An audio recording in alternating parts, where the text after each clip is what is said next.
Hello guys, welcome back to our channel. কেমন আছো তোমরা সবাই? আশা করি আমার সমস্ত বন্ধুরা খুব ভালো আছো আর আমরাও ভীষণ ভালো আছি। তো এখন দুপুরবেলা বেরিয়ে পড়েছি বাড়ির বাইরে, আর বাইরে হচ্ছে প্রচুর পরিমাণে বৃষ্টি। তো আজকে সকাল থেকেই প্রচুর পরিমাণে বৃষ্টি হচ্ছে, আর বৃষ্টির পরিমাণটাও প্রচুর জোরে। তোমাদেরকে কি বলবো, তো মাঝে যখন একটু কমেছিল তো বেরিয়েছি, তো রাস্তায় বেরোনোর সাথে সাথে আবার প্রচুর জোরে বৃষ্টি এসছে, জন্য রাস্তায় এক সাইডে দাঁড়িয়েছি। তো বাড়ির থেকে বেশিটা দূর আসেনি, তো এখানেও প্রচুর জোরে তো বৃষ্টি হচ্ছে, বিদ্যুৎ চমকাচ্ছে, রাস্তায় তো প্রচুর জল জমে গেছিলো। মানে সারাদিন এত পরিমাণে বৃষ্টি হচ্ছে, আর এখন বাজে দুপুর 3টে। তো আজকে যেহেতু জন্মাষ্টমী, আজকে যাচ্ছে পিসির বাড়ি। তো কথা বলতে বলতে দেখো পিসির বাড়ি পৌঁছেও গেলাম। তো ওখানে দাঁড়িয়ে থাকার পর যখন একটু বৃষ্টিটা কম ছিল তখন আবার বেরিয়ে পড়েছে। তো সন্ধ্যার দিকে বৃষ্টিটা কমেছিল জানো তো। আর জন্মাষ্টমীর ভিডিওটা তোমাদের সাথে এখন শেয়ার করছি, তো 1 সপ্তাহ হয়েই গেল। তো আমার এডিট করতে একটু সময় লাগে, কারণ যেহেতু লাইভে টাইম দিতে হয়, নিজে লাইভ করি, সবার লাইভে থাকতে হয়, এর জন্য এডিট করার না সময় হয় না, অনেক কষ্ট হয়ে যায় জানো তো। এর জন্য একটু লেট হয়ে গেল। দেখো এসে গোপুসোনাকে দেখতে চলে এসেছি। তো গোপুসোনাকে দারুণ লাগছে, আর এখানেও দেখো পুরো ঠাকুরের সিংহাসনটা দারুণ সাজিয়েছে। গোপুসোনাকেও আজকে পার্লার থেকে সাজিয়ে এনেছে, বুঝো তো। এরপরে ধরো ওর আজকে গোপুসোনার যেহেতু জন্মদিন, ও তো একটু সাজবেই, বলো, নতুন জামা পরবে, তাই না। আর ওর জন্য অনেক কিছু স্পেশাল অনেক কিছু বানানো হয়েছে। দেখো বেলুন দিয়েও সাজানো হয়েছে, জন্মদিন বলে কথা, তাই তো। তো আজকে যেগুলো বানিয়েছে সবই তোমাদের সাথে শেয়ার করব। প্রচুর রকমের আইটেম হয়েছে ওর জন্য। আমাদের যেমন জন্মদিনে কত কিছু বানানো হয়, তাই না।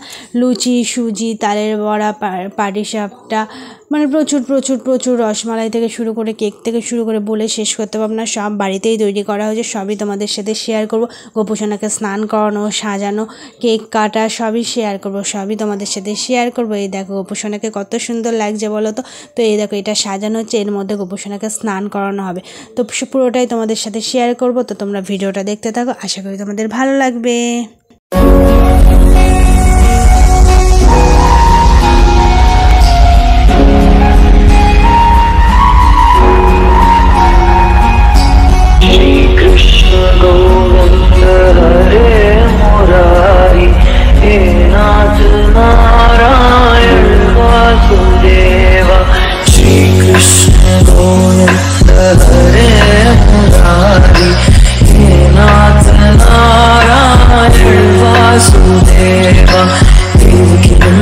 तुमको बंधन रखते सबकी लाज, सबके स्वामी अंतर्यामी पूर्ण कीजिए काज।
বন্ধুরা ওদিকে এখনও পুজো চলছে আর এখন বাজে 12টার বেশি, মানে রাত 12টার বেশি, মানে রাত 12টার সময় কৃষ্ণের জন্ম হয়েছিল, তাই রাত 12টার পুরো যখন 12টা বাজে তখন পুজো শুরু করেছে। তো ভিডিওটা তোমাদের কেমন লাগলো অবশ্যই একটু কমেন্ট করে জানিও, আর ভালো লাগলে অবশ্যই লাইক করো, কমেন্ট করো, নতুন বন্ধুরা অবশ্যই সাবস্ক্রাইব করে পাশে থেকো। তো দেখা হবে নেক্সট কোনো ব্লগ। আর পরের দিন আছে নন্দ উৎসব, তো সেদিনকে আমি দিনের বেলা আসতে পারিনি, আমাদের গুরুদেবের অনুষ্ঠান ছিল, তাই তোমাদের সাথে কিছু শেয়ার করতে পারিনি। সেদিনকে সব রকমের ভোগ রান্না করে গোপালের সামনে দেয়, মানে কচুর শাক থেকে মোছা থেকে শুরু করে সব রকম আইটেম তৈরি করে গোপালের সামনে দেয়, বুঝেছো? তো সেগুলো আর কিছু শেয়ার করতে পারিনি, আমি বিকেলবেলা এসেছিলাম, তো সেগুলো কমপ্লিট হয়ে গেছিলো। তো সবাইকে টাটা, সবাই ভালো থেকো।